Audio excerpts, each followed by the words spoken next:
BRS వైపు నుంచి? ప్రభాకర్ గారు మీరే ఉంటారు, ఈ రోజున ముఖ్యమంత్రి చేస్తున్న వ్యాఖ్యలు ఓకే క్యాడర్ను ఉత్సాహపరచడం కోసం చెప్పాడా, లేకపోతే మొన్నే అసెంబ్లీ గెలుచుకున్నాం కాబట్టి పార్లమెంట్ కూడా మనమే కొట్టాలి అనేటువంటి ఉత్సాహంతో చెప్పాడా? మొత్తం మీద ఈ రెండింటికి ఇప్పుడు లింక్ కనిపిస్తోంది, ఏమంటారు? అంటే క్యాడర్ను ఉత్సాహపరచడం కోసం ప్రజల్ని మోసం చేయొద్దండి. ప్రజలకు ఇచ్చినటువంటి హామీలు ఇంకా సరిగ్గా 2 నెలలు దాటలేదు. ఎన్నికలు ఆయన అధికారంలోకి నాకు బహుశా 7వ తారీఖు అనుకుంటాను ప్రమాణ స్వీకారం చేసింది.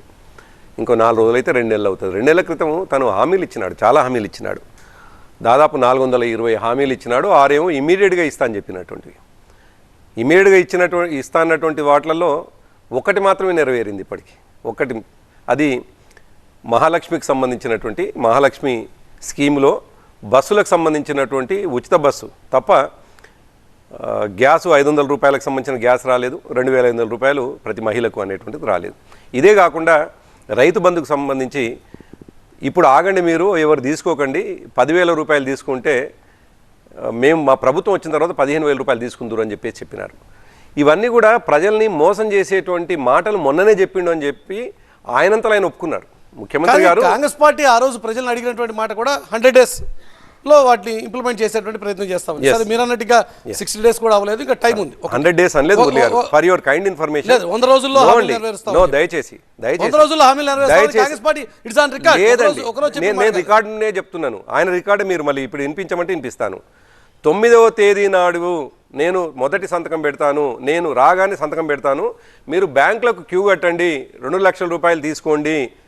అదేవిధంగా మేము వచ్చిన 9వ తారీఖు నాడు మేము అధికారంలోకి వస్తాం, 10,000 తీసుకుంటేనేమో. మేనిఫెస్టో రిలీజ్ చేస్తూ కూడా కాంగ్రెస్ పార్టీ ఆ రోజు చెప్పినటువంటి మాట 100 రోజుల్లోగా ఈ హామీలు అమలు చేస్తాం, ఇది మా కమిట్మెంట్, ఇది సోనియా గాంధీ గారి కమిట్మెంట్, ఇదేదో రాష్ట్రంలో ఇక చిన్న చితక నాయకుల కమిట్మెంట్ కూడా కాదు అన్నది ఆ రోజు వారు చెప్పినటువంటి మాట.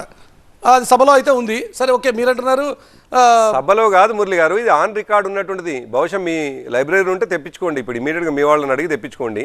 ఆయన అన్నటువంటి మాట అందరికి తెలిసిందే. ఇప్పుడు మీరు నేను దాసేది కాదు. ఇది 9వ తేదీ వరకు ఆగండి, 9వ తేదీ నాడు మా ప్రభుత్వం వస్తుంది, ఇమీడియట్గా చేస్తామన్నటువంటి మాట. నేను ఎందుకు దాంట్లోకి వెళ్ళినాను అంటే 100 రోజులతో కూడా ఆగుదాం, ఏం దాంట్లో ఏమి ఇబ్బంది లేదు. కానీ ఆయన అన్నటువంటి మాట, మా 17 సీట్లు గెలిస్తే మాత్రమే ఈ హామీలు అమలవుతాయి అనేటువంటి మాట, ప్రజల్ని మోసం చేసేటువంటి మాట అని చెప్పడానికి ఆయన చాలా స్పష్టంగా నిన్న గాంధీ భవన్ వేదికగా ముఖ్యమంత్రి గారు మాట్లాడినటువంటి మాటలు ఈ ప్రజల్ని మోసం చేసేటువంటి మాటలు అనేటువంటి, అంటే కేవలం అబద్ధాలు మాత్రమే చెప్పి ప్రజల్ని ఎమర్పాటు గురి చేసి తద్వారా ఓట్లు వేయించుకున్నాము, ఇంకా మేము గట్టెక్కినాము, మేము మాకు ఓట్లు వేసినటువంటి వాళ్ళని మోసం చేసినాం అనేటువంటి మాట చాలా స్పష్టంగా ఆయన చెప్పింది కళ్ళ ముందు కనిపిస్తున్నటువంటి సత్యం.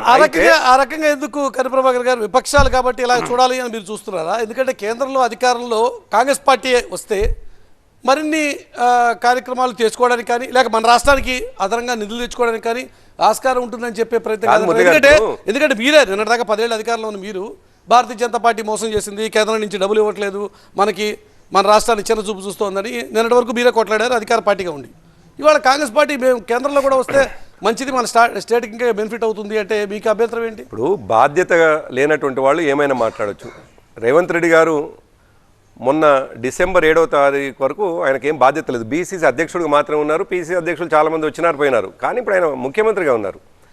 అంటే ఆనాడు తను ఊహించినటువంటిది మేము ఎట్లాగూ మాట్లాడుకుంటూ పోతాం, 420 హామీలు ఇచ్చుకుంటూ పోతాం, ఇది అయ్యేదా సచ్చేదా, మేము అధికారంలోకి వచ్చినప్పుడు కదా అని ఇచ్చుంటాడు. అందుకే ఇవాళ ఇబ్బంది పడుతూ ఒకవేళ మమ్మల్ని 17 గెలిపిస్తే మాత్రమే ఈ హామీలు అమలవుతాయి అనేటువంటి మాట ఆయన స్వయాన నిన్న గాంధీ భవన్ వేదిక అన్నారు మురళి గారు. మేమేం దాన్ని ఎక్కడ కూడా మిస్ఇంటర్ప్రిటేషన్ చేయట్లేదు, తర్వాత దాన్ని పక్కదారి పట్టించే మాటలు మాట్లాడతలేరు. ఆన్ రికార్డుగా ఉన్నటువంటి వీడియోలు ఉన్నాయి.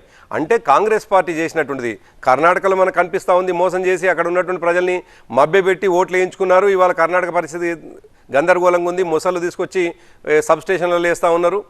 కోమటిరెడ్డి వెంకటరెడ్డి గారు అయితే చాలా స్పష్టంగా చెప్పినారు, ఎన్నికల సందర్భంలో చాలా చేశారు, చూపించారు మీరు. ఇప్పుడు జరిగిందే కదా ఈ 2 రాష్ట్రాల్లో కూడా చేసినారు. నేనేం కాదంటలేను, మేము వాళ్ళని అభినందించినాం మురళి గారు. ఎవరు అసలు ఇమీడియట్ గా గెలిచిన రోజే ఏ ప్రతిపక్షం కూడా, కొందరు అసూయతోటి ఉంటారు, కొందరు అక్కస్తోటి ఉంటారు. మేము గొప్పగా ఏం చెప్పినామంటే గౌరవప్రదంగా మేము కాంగ్రెస్ పార్టీని గెలిచినాడు అభినందించినాం, మీకు అభినందనలు తెలుపుతూనే మీరు ఇచ్చినటువంటి హామీలను కూడా ఇమీడియట్గా చేస్తున్నటువంటి హామీలని నెరవేర్చండి. మిగతా తర్వాత 420 తర్వాత 420 హామీలు ఏవైతే ఉన్నాయో అవి తర్వాత విషయం మురళి గారు. కానీ ఇమీడియట్గా చేస్తానే అయితే చేయాలి కాబట్టి చేయడానికి దాటవేయడానికి ఒక కారణాన్ని వెతుకున్నాడు ఇవాళ పీసీసీ ప్రెసిడెంట్గా.